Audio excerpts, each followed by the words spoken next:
Thank you. Hi, everyone. I work in Miami-Dade County for the Parks Department. I may be the only epidemiologist who works for a Parks Department, and I may be the only epidemiologist here today, but if there's anyone out there, please let me know. I'm going to be rushing through this super fast, and am looking forward to my hidden slides to talk more when we're discussing later. So this is about transportation equity, urban health, and disparities for girls. And my background is mostly in pediatric cardiovascular health in youth. So girls in sports. I just wanted to take a brief moment to talk about girls versus boys and physical activity. Girls have, they accomplish only 18% of girls, I should say, reach the benchmarks for physical activity versus 37% of boys. And that's meeting about 60 minutes of physical activity daily. And there are gender differences also across cardiovascular health, and these patterns end up continuing through adulthood. So, for example, men are typically more physically active than women, and this has health consequences. So just to go very quickly, we know that physical activity is correlated with diabetes, liver and kidney issues, unhealthy weight and obesity, asthma, cardiometabolic syndrome in youth specifically, arthritis later in life, lower sleep quality, depression, anxiety, so the list goes on. So in Miami-Dade Parks, we have a program called Fit to Play. We have many evidence-based programs for communities throughout Miami-Dade County. Fit to Play is specifically for youth that are 6 to 14 years old. It's after school every single day. It follows a SPARK curriculum, which is an evidence-based national curriculum for physical activity in youth. We also have a wellness curriculum where they're learning about nutrition, sleep habits, and so on and so forth. And probably the most important and relevant component of this is that we provide free transportation from their school to their local park, and that's usually up to a 3-mile radius. And as I mentioned, these are evidence-based. So as an example, we collect height and weight, we collect their waist and hip circumference. We actually have a research team that goes out to the parks and does this for all the youth twice a year.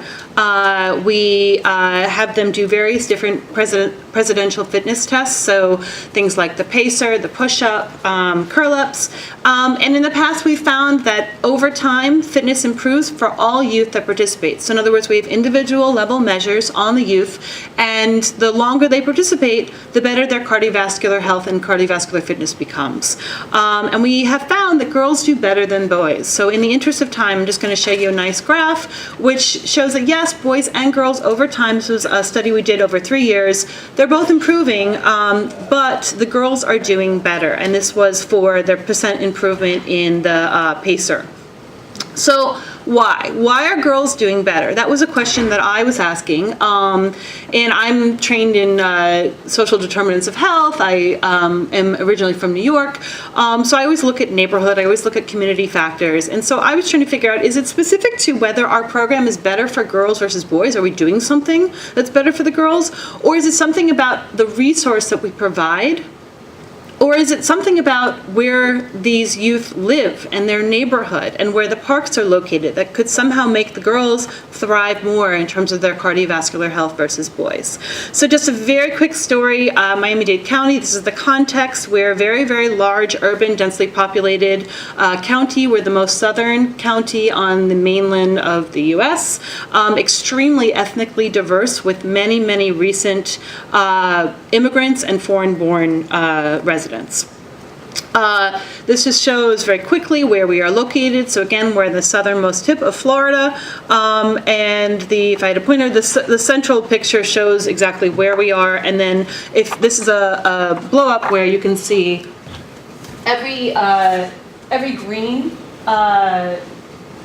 shaded area or colored area is a park. So we actually have, in Miami-Dade County, we're the third largest park system in the nation. We have about 300 parks, and we provide community resources. So that's everything from things that help physical activity to trying to promote community cohesion. We are also, as I mentioned, extremely racially, ethnically diverse, and we have, like many areas, very, very high segregation. And so that was interesting to me. And as I mentioned, we provide transportation. Miami-Dade County, unfortunately, does not have a very good transit system, and we have a large amount of inequity in terms of transportation access. So just to bring all these together, racial, ethnic, residential segregation, we know predicts health disparities. Transportation access is extremely important for accessing community resources, including those that are related to health. And in principle, we should have transportation policies that promote equity for transportation and therefore health for all citizens. So again, going back to the girls' question, can a community-based after-school park-based program that provides physical activity and transportation reduce gender health inequities related to residential segregation and transportation? Obviously a very, very complicated question. So flying through this, how much time do I have? 2.5 minutes. 2.5 minutes. Okay. So basically, this was our study. We looked at differences in the relationship between residential segregation and cardiovascular health risk across gender and transportation vulnerability in minority youth.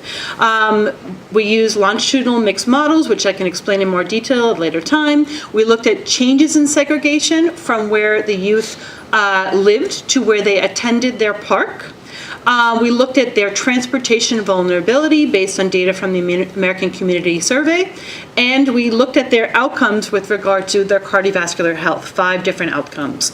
So this was our sample. We had about 2,700 youth, slightly more boys, slightly more Hispanic, high area poverty, many who had low transportation vulnerability, but about half who had high transportation vulnerability, and many who were overweight and obese. And we found that, and this was the interesting part, that after accounting for various cofactors, girls with high transportation vulnerability attending a park site in an area with less segregation than where they lived showed the most improved cardiovascular health, and that was compared with all other subgroups. So we did not find any clear patterns with any of the other subgroups. So we didn't find clear patterns for low transportation vulnerable girls or boys with either high or low transportation vulnerability. And these are my estimates, which again, I can talk about later. This is a nice graph that just shows, if you look at the blue, that's the girls with high transportation vulnerability, and you'll see that if they have had a segregation decrease, they have improved their cardiovascular health. All the other groups don't have a clear pattern. So again, that's this group right here. This would show the increase, increase, increase, increase. Versus here, this is showing for those who have a segregation increase versus the decrease. They have sort of a mixed pattern, sometimes up, sometimes down. So, in the end, what does this mean? So, we think that transportation inequities could explain gender differences in the association between residential segregation and youth cardiovascular health. So there should be research on interventions that could promote transportation equity, because they may be a means to reduce cardiovascular health disparities related to both gender and race. And we think that future work should look at these interventions, particularly with regard to promoting transportation equity. So to conclude, community-based programs can provide transportation access and physical activity resource access to make important contributions for cardiovascular health, particularly in at-risk populations. And those are my references, and thank you very much. Well done.